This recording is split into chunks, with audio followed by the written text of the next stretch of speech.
အားလုံးပဲမင်္ဂလာပါဗျာ Digital Content Knowledge Share ပေးရတယ်ပြန်လဲကြိုးဆိုပါတယ်ဒီတစ်ခါကျွန်တော်ပြောပြပေးမှာကအားလဲဆိုတော့ဒီ Facebook page အတွက်ပေါ့ page အနီးအဝါတွေကိုဘယ်လိုဖြည့်ရှင်းမလဲဘယ်လိုလုပ်ရမလဲဆိုတာကိုကျွန်တော်ပြောပြပေးမှာဖြစ်ပါတယ်ကဲဒါဆိုရင်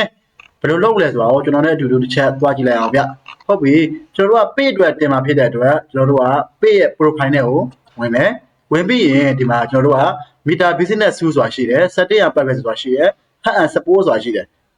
ကျွန်တော်အဲ့ဆိုရင်ဟန် support ကိုနှိပ်မယ်နှိပ်တော့ကျွန်တော်တို့ကဒီမှာ Head Center ရှိတယ် Account Stat ရှိတယ် Support Inbox ရှိတယ် Report and Problem ဆိုတာရှိတယ်ကျွန်တော်တို့ကအခုက page အတွက် report တင်မှာဖြစ်တဲ့အတွက်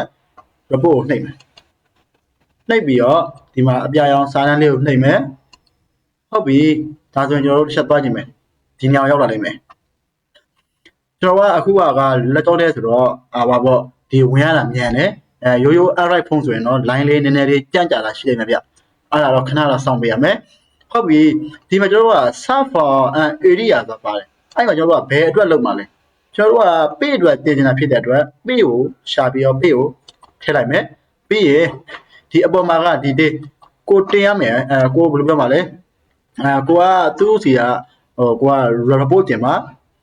ပြောရတော့အယူခံဝင်မှာပေါ့အဲ့အတွက်ကျွန်တော်ကအရေးဟောပေါ့အယူခံဝင်တဲ့ဟာလေးကိုရေးရမယ်ကျွန်တော်ကရေးပသားလေးရှိရတဲ့အတွက်တခါလဲ copy ပို့လိုက်မယ်နော်အကိုတို့အမားတို့ကလည်းတကယ်လို့ရေးထားတာမရှိဘူးမရေးတတ်ဘူးဆိုရင်ကျွန်တော်ဒီပို့ရဲ့အောက်မှာဒီဟာလေးကိုကျွန်တော်မမရှင်းချပေးထားမယ်နော် copy ကူးပြီးတော့ထည့်လို့ရပါတယ်ဟုတ်ပြီဒီမှာအရေးကြီးဆုံးကဘာလဲဆိုတော့ name ဒီ name နေရာမှာအခုကိုတင်မဲ့နာမည်အခုကိုတင်တဲ့နေရာမှာဥပမာမောင်ဖြူဆိုမောင်ဖြူနော်မောင်မဲဆိုမောင်မဲကျွန်တော်အခုတင်တာဗျဥပမာကျွန်တော်မင်းမဆန်းကျွန်တော်တင်မှာဖြစ်တဲ့အတွက်ဒီနေရာမှာနော်မင်းမဆန်းဆိုတာကိုရှိုက်လိုက်ဟုတ်ပြီဒီမှာ Facebook page နေဒီ Facebook page နေဆိုတာကဘာလဲဆိုတော့ကိုတင်မဲ့ page ရဲ့နာမည်ကိုပြောတာကို page ရဲ့နာမည်ကိုတင်ပါဘာတင်မလဲဥပမာဒန်နာရီလေးကငှက်ကလေးတို့ရွှေအောင်ကောင်းတယ်အဲ့ဒါဆိုအဲ့နာမည်ကိုရိုက်ရှာလိုက်ကျွန်တော်ကအခုကျွန်တော်ဒီ page နာမည်ဒီမင်းမဆန်းအကောင့်အတွက်တင်မှာဖြစ်တဲ့အတွက်ကျွန်တော်ဒီ name နာမည်မှာလည်းမင်းမဆန်းဆိုတာကိုထည့်လိုက်မယ်နော်ထည့်လိုက်ပြီးတဲ့အတွက်ကျွန်တော်က your contact email ဆိုတာရှိတယ်ကိုယ့်ကိုဆက်သွယ်မယ် email နံပါတ်email ကဘာထည့်ရမလဲဆိုတော့ကို page နဲ့ join ထားတဲ့ email တော်လကောကိုယ့်ရဲ့တိကျ email တော်လကောထည့်လို့ရတယ်ကိုယ့်ကိုပြန်ဆက်သွယ်နိုင်မယ့် email ပေါ့ထည့်ရတဲ့အခါမှာကျွန်တော်အစမ်းတင်ပြမှာဖြစ်တဲ့အတွက်ကျွန်တော်အစမ်းရိုက်ပြလိုက်မယ်နော်ကျွန်တော်အစမ်းရေးပြလိုက်မယ်ဟုတ်ပြီ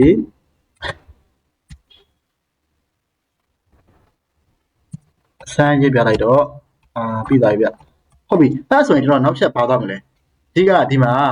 ဒီညမှာနော် capture C ဆိုတာရှိတယ်ကျွန်တော်ကကြတော့အစမ်းတင်ပြမှာဖြစ်တဲ့အတွက်သူပေးထားတဲ့ပုံပဲကျွန်တော်ယူလိုက်တာအကိုတို့မားတို့ကကြတော့ page တကယ်တင်မှာဖြစ်တဲ့အတွက်ကိုတို့ရဲ့ဒီဟိုပါ page ရဲ့ info တွေကို page ရဲ့ဒီဝါတွေဝင်ပြီးရင်ကျွန်တော် home ထဲမှာရှိရင်အဲ့ home လေးကိုနှိပ်လိုက်နှိပ်ပြီးသွားရင်အဲ့ဒီ home မှာကိုတို့ဒီ page အနီးအဝါတွေရှိတယ်ဗျာအဲ့အနီးအဝါတွေကို screenshot ရိုက်ပြီးတော့ဒီအောက်မှာ photo ဆိုတာပါလိုက်မယ်ကိုတို့ဖုန်းထဲမှာအဲ့ဒီ photo လေးကိုနှိပ်ပြီးတော့အဲ့ဒီဟာတွေကိုပုံလေးထည့်ပေးလိုက်အဲ့ဒီပုံလေးကိုထည့်ပြီးတော့ကျွန်တော်တို့ကဒါလေးပါမယ်ပြီးရင်ဒီ capture ဆိုတာပေါ့ဒီ capture screen ရဲ့အောက်မှာအဲ့ဒီပုံလေးကိုထည့်မယ်ကျွန်တော်ကအစမ်းတင်ပြမှာဖြစ်တဲ့အတွက်အဲ့လိုတော့ရိုက်တော့ဘူးသူပေးထားတဲ့ပုံလေးပဲကျွန်တော်ယူပြီးတင်ပေးလိုက်မယ်နော်တခုပြောချင်တာကဘယ်လိုလုပ်လဲဆိုတော့လောက်တာတော့ရိုးရှင်းတယ်သိပြီအခက်ခဲတော့မပါဘူးကျွန်တော်ကိုလာပြီးတော့ service add လို့5-6ယောက်ရှိတယ်ဒီပေါ့ report တွေနဲ့ပတ်သက်ပြီးတော့ပြီးရင်ဒီ monetization တော့အောင်ပြီးသားပေါ့ဒါမှချက်ရသေးတဲ့လူတွေပြီးရင် payback account ဖွင့်ဖို့လူတွေပြီးရင် payback နဲ့ ban နဲ့ချိန်မဲ့လူကျွန်တော်လာပြီးတော့ service အခိုင်းတဲ့လူတွေရှိတယ် service add တဲ့လူတွေရှိတယ်အခုဟိုပါပေါ့အခုညီလာတောင်းတဲ့လူတွေရှိတယ်သူတို့ပြောကြတာတခုကကြတော့တချို့တွေကဗျာ service add တယ်ဆိုပြီးတော့လာအပ်ကြတယ်တို့ပေမဲ့သူတို့ရဲ့ account password ပေးရမှာ account ထဲဝင်မှာပြီးရင် share screen နဲ့ log ပါဆိုပြီးတော့တချို့ကြောင့်မလုပ်ချင်ကြဘူးဘာလို့လဲဆိုတော့သူတို့ရဲ့ဒီ privacy တွေအတွက်သူတို့ကမလုပ်ချင်ကြဘူးဗျာမှန်တယ်မှန်အောင်မှန်ဒါပေမဲ့ကျွန်တော်တို့ဒီ service ပေးရမယ့်လူတွေကြလည်းအဲ့လိုလုပ်ရမှာကျွန်တော်တို့ကကြတော့service လုပ်လို့ရမှာဗျာဘာမှမရရင်ကျွန်တော်တို့ဘယ်လိုလုပ်လို့ရမှာလဲနော်ပြောချင်တာဒါပေမဲ့သူတို့ကလည်းသူတို့ရဲ့ privacy အရဆိုတော့လဲကျွန်တော်တို့ကတော့ပြောလို့တော့မရဘူးပေါ့ဗျာနော်ပြီးရင်နောက်တစ်ခုကကြတော့ဒီတချို့ service မအပ်ချင်တဲ့လူတွေပေါ့ service မအပ်နိုင်တဲ့လူတွေကြတော့ကျွန်တော်အခုတင်တဲ့ဗီဒီယိုလေးကို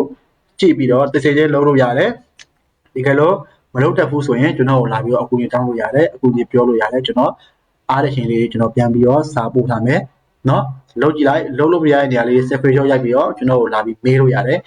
ဒါလေးတော့ဘယ်လိုလုပ်ရမလဲဗျဒါလေးတော့ဘယ်လိုလုပ်လို့ရမလဲဒါကတော့ဘယ်လိုလုပ်လဲဆိုတော့မသိကျွန်တော်လာမေးလို့ရတယ်ကျွန်တော်အများအားအားတဲ့ရှင်ကရင်တော့ကျွန်တော်ကူညီပေးပါမယ်ဗျနော်ကျွန်တော်ဒီမလိုက်ပြောရင်ကျွန်တော်ကကူညီပေးနေတယ်ဗျာဒါပေမဲ့ကျွန်တော်မှလည်းတခြားအလုပ်လေးရှိတယ်ရောကျွန်တော်အဲ့ဒီဘက်ကိုဒီဘက်ကိုတိတ်ပြီးတော့မလဲနိုင်သေးဘူးအဲ့လိုဖြစ်နေတယ်အဲ့ကြောင့်မလို့ကျွန်တော်ကူညီပေးပါမယ်လာမေးကြပါနော်ကျွန်တော်ကိုပြီးတော့ကျွန်တော်နောက်တစ်ခု request လုပ်ချင်တာကကျွန်တော်ကဒီ page လေးကိုအခုမှစပြီးသုံးတာဖြစ်တဲ့အတွက်ကျွန်တော်ကို follow လေးတွေ like and share လေးတွေလုပ်ကြဖို့ကျွန်တော်အမြဲတမ်းပါတယ်ကျွန်တော်ဘက်ကလည်းအခုတော့မတို့အတွက်အများကြီး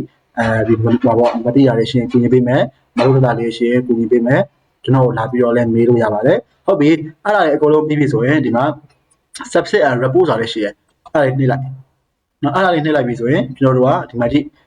previous subset ဆိုတာလေးပေါ်လာလိမ့်မယ်အဲ့ဒါဆိုရင်ကျွန်တော်တို့ကနော် report ကျွန်တော်အောင်မြင်သွားပါပြီအဆင်ပြေသွားပါပြီဟုတ်ပြီအဲ့ဒါဆိုရင်ကျွန်တော်တို့ကကောင်းကောင်းလုပ်တတ်လိမ့်မယ်လို့တော့ကျွန်တော်ပြောလိမ့်ပါတယ်တကယ်လို့မလုပ်တတ်တာရှိရင်လည်းကျွန်တော်ကိုလာပြီးတော့မေးလို့ရပါတယ်နော်ဘယ်လိုလုပ်မလဲဆိုတော့လာပြီးတော့အကြံဉာဏ်တောင်းလို့ရပါတယ်ဗျနော်အားဆိုရင်ကျွန်တော်ဒီဗီဒီယိုပြီးတော့ကျွန်တော်နောက်ဗီဒီယိုလေးမှာလည်းကျွန်တော်အများကြီးလုပ်ပြပေးဖို့တော့ကျွန်တော်အများကြီးတော့မျှော်လင့်ထားတယ်မသိရရရှိရင်လည်းဘယ်လိုလုပ်မလဲဆိုတော့ကျွန်တော်လာပြီးတော့မေးလို့ရတယ်နော်ကျွန်တော်ဘက်ကလည်းအကောင်းဆုံးကူညီပေးမယ်လို့ကျွန်တော်မျှော်လင့်ထားပါတယ်ဗျနော်ကျွန်တော်ရဲ့ page လေးကိုလည်း follow လေးလုပ်ပေးကြပါလားနော်အဲဆိုရင်ကျွန်တော်ကတော့ payback account လည်းဖွင့်ပြပေးမယ်နောက်ပြီးရင် banner ချိတ်တဲ့ဟာတွေပြီးရင် monetization မှာ set up ဘယ်လိုလုပ်မလဲဆိုတာလည်းအားလုံးကျွန်တော်ပြောပြပေးပါမယ်နော်အဲဆိုရင်ကျွန်တော်တို့နောက်ဗီဒီယိုမှာပြန်ဆောင်ကြပါမယ်ဗျအားလုံးကျေးဇူးတင်ပါတယ်နော်အားလုံးနောက်ဗီဒီယိုမှာပြန်ဆောင်ကြပါမယ်ဗျ